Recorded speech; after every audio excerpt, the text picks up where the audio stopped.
Home. Homa Bay to me is home. This is where I was born and bred. And in the shores of Lake Victoria down here is where I started my trade as a fisherman. Kama kuna hustler na mtu anafaa kujua mambo ya hustler ni mimi. Hapa ndio tumeanzia. And just to say a few things, Your Excellency. Down here when I was working here, there used to be a company called Capital Fish. Capital Fish used to employ more than 10,000 people down here. As we speak, fish from Homa Bay is processed all the way in Thika. Kindly, if you can revive one here, it will be a big thing for the people here. The second thing, just 5 minutes away from here is a place called Olari. Olari is the home of the most sweetest pineapple you can ever get. But we need to add and put value addition to the farmers there.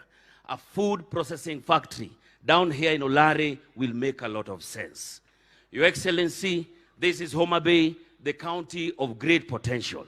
I'm telling you, sisi kuna watu wengine tunakaa hapa, hata tuamini kama wewe ndio rais. Kwa sababu tulikuwa tunajua hii ni yetu kwa mara ya kwanza. Lakini imekataa. Yani, kama ingekuwa ni mtihani, tulikuwa paka na marking scheme. Kitu ilikuwa tufanye, ni utoe answer huku, urudishe hapa. Utoe hapa, na ilikuwa inaenda vizuri, paka dakika ya mwisho sijui ulipenya wapi. Unaelewa? Sijui ulipenya wapi. Sasa wewe ndio rais.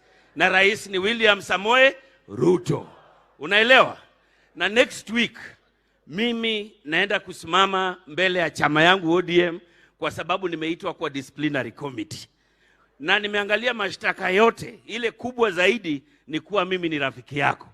Sasa, wewe najua ni rafiki ya baba na mnaongea.